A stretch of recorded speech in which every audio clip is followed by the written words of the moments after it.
మరి మేనేజ్మెంట్కి వడ్డీ సీనియర్లకి ఏమన్నా కనెక్షన్ ఉందో లేకపోతే ఏమన్నా పర్సంటేజ్లు ఏమైనా ఉన్నాయేమో ఆ పరమాత్ముడికి తెలియాలి. వాళ్ళు ఏమంటారంటే ఇది మీకు సంబంధించిన తగాదా, సివిల్ తగాదాలు మేము మధ్యలో దూరకూడదు. సరే ఎవరు దూరాలి మరి?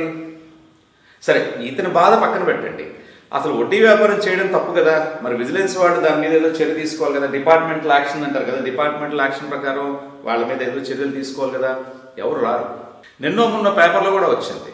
సరే మాలాంటి ఏదో చిన్న ఛానళ్ళు వాళ్ళు ఏదో చెప్పారు న్యూస్, సెన్సేషన్ న్యూస్ కోసం అనుకుంటే నిన్న మొన్న ఆంధ్రజ్యోతిలో ఈనాడులో కూడా వచ్చింది. ఆవిడెవరో కోటేశ్వరమ్మ గారు చిట్టీల పేరుతో మోసం చేశారు, రామలింగేశ్వర నగర్లో పటమట్లో దాదాపు 150 మంది పైన కంప్లైంట్లు ఇచ్చారు. మరి ఇది కూడా వాళ్ళ దృష్టికి వెళ్ళలేదా?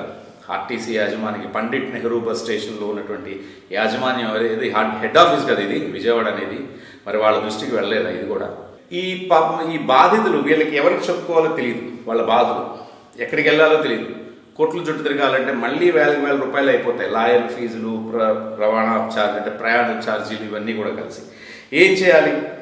ఏదో ఆస్తులు ఏదో అమ్మేసేసి ఈ డబ్బులు కట్టేయడం, లేదా కోర్టుకి వెళ్ళడం, లేదా సూసైడ్ చేసుకోవడం. ఏం చేయాలి ఇంతకంటే? సో ఇటువంటి పరిస్థితులు కళ్ళ ముందు కనిపిస్తున్నా సరే అక్కడ యాజమాన్యం కానీ, విజిలెన్స్ డిపార్ట్మెంట్ వాళ్ళు కానీ, యూనియన్ వాళ్ళు కానీ ఎవరు కల్పించుకోవటం లేదు.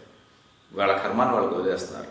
నిన్నటిదాకా భయ్యా అని తిరిగినటువంటి వాళ్ళు కూడా సరే వాడి కర్మది, వాడి జీతం రాకపోతే మనం ఏం చేస్తాం, ఒళ్ళు బలిసి తీసుకున్నాడు అప్పు, లేకపోతే ఇంకా సూటిపోటు మాటలు. పాపం అసలే బాధల్లో ఉన్న వాళ్ళని ఇంకా బాధలు పెట్టేటువంటి వైనం.